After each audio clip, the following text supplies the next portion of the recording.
dari dataran tinggi Tanah Besema, Gunung Dempu, Sumatera Selatan. Inilah berita Pagar Alam Pos Channel. Assalamualaikum warahmatullahi wabarakatuh. Berita Pagar Alam hari ini bersama saya Mbak Dwi di Pagar Alam Pos Channel. Di sini saya juga bersama Mbak Cepi. Mbak Cepi, untuk hari ini ada berita apa saja? Tentunya banyak sekali berita Pagar Alam hari ini. Salah satunya, menghadapi libur panjang Natal dan Tahun Baru, diprediksi akan terjadi lonjakan pengunjung yang akan datang ke Kota Pagar Alam. Berikut liputannya. Wali Kota Pagar Alam Alfian Maskoni SH menuturkan, persiapan Kota Pagar Alam dalam menghadapi libur panjang Natal dan Tahun Baru akan disesuaikan dengan tahun-tahun sebelumnya, yakni dengan menjalin koordinasi dengan berbagai pihak seperti Polres dalam pengamanan Kota Pagar Alam pada momen tersebut. Pasalnya, tidak dapat dipungkiri akan terjadi lonjakan pengunjung dari berbagai daerah yang akan datang ke Kota Pagar Alam yang saat ini untuk sektor pariwisata mulai bangkit. Pada momen libur panjang Natal dan Tahun Baru yang kerap cenderung meningkatkan jumlah kunjungan wisatawan, Kak Pian menambahkan dirinya lebih menekankan kepada protokol kesehatan COVID-19 yang benar-benar harus ada. Mengingat pandemi yang hingga saat ini belum berakhir, kita juga akan melakukan roadshow dengan melihat kesiapan-kesiapan di tempat-tempat penginapan di Kota Pagar Alam, dengan melihat sudah sejauh mana kesiapan yang mereka lakukan dalam menghadapi momen Natal dan Tahun Baru di tengah pandemi COVID-19 ini. Edo, Pagar Alam Pos Channel. Memasuki penghujung tahun 2020, Kantor Pengadilan Agama Kelas 2 Pagar Alam mencatat sebanyak 366 perkara perceraian. Ini tayangannya. Memasuki penghujung tahun 2020, Kantor Pengadilan Agama Kelas 2 Pagar Alam mencatat sebanyak 366 perkara perceraian. Angka ini mengalami penurunan bila dibandingkan di tahun 2019 lalu yang mencapai 395 perkara. Sedangkan untuk perkara dengan klarifikasi perkara permohonan, kata Febrizal, ada sebanyak 115 perkara. Tentu saja angka perkara gugatan di tahun 2020 bisa dibilang sedikit mengalami penurunan, sekira 29 perkara dibandingkan tahun 2019 yang mencapai 395 perkara. Adapun penyebab kaum wanita melayangkan gugatan, kata Febrizal, diantaranya lebih karena mengalami faktor kekerasan di dalam rumah tangga. Faktor lainnya seperti kekurangnya nafkah yang diberikan oleh suami juga menjadi salah satu alasan para kaum wanita. Kendati itu, sambung Febrizal, yang paling banyak ialah tidak adanya komunikasi yang harmonis dalam pasangan sehingga menyebabkan perilaku yang menyimpang seperti terjadinya perselingkuhan. Edu, Pagar Alam Pos Channel. Sekda Samsul Bahri menghadiri penandatanganan MOU Masyarakat Agrobisnis Kota Pagar Alam dengan PT Sri Metriko Utama Wijaya. Berikut liputannya. Sekretaris Daerah Kota Pagar Alam Dr. Andes Samsul Bahri Berlian MSc menghadiri penandatanganan MOU Masyarakat Agrobisnis dan Agroindustri Indonesia Kota Pagar Alam dengan PT Sri Metriko Utama Wijaya berlangsung di Aula Gedung Seminar Gunung Garu, Komplek Perkantoran Gunung Garu.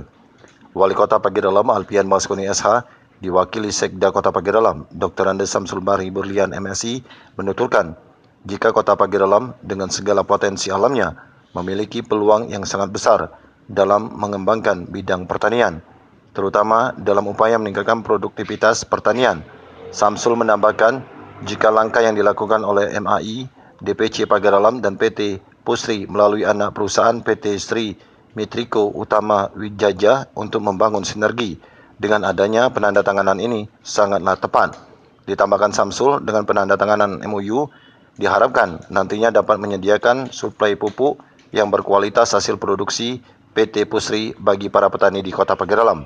Kepala PT Sri Metriko Utama Wijaya, Insinyur Ferizal Riansa MT menyatakan bahwa apa yang dilakukan bersama MAI DPC Pagar Alam ini dapat menjadi pionir atau percontohan yang akan dilakukan di tempat ataupun daerah lainnya. Pagar Alam merupakan potensi besar Sumsel yang terkait dengan penanaman kopi.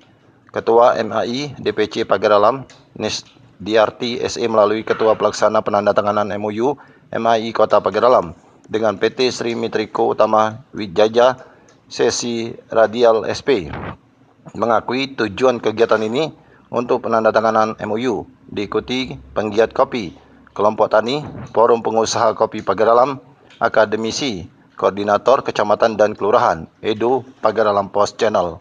Berita selanjutnya, Desa Perangai, Kecamatan Merapi Selatan, mulai berbenah. Rencananya Desa Perangai akan disulap menjadi desa wisata. Ini tayangannya. Jadi salah satu desa di Kabupaten Lahat yang memiliki banyak sumber daya alam. Rupanya membuat Desa Perangai, Kecamatan Merapi Selatan mulai berbenah. Rencananya Desa Perangai akan disulap menjadi desa wisata. Kades Perangai, Sarial Edwin mengatakan keinginannya mengembangkan Desa Perangai sebagai desa wisata, bukan sekedar mengikuti tren yang digaungi wisatawan milenial. Tujuan utamanya untuk meningkatkan kesejahteraan warga.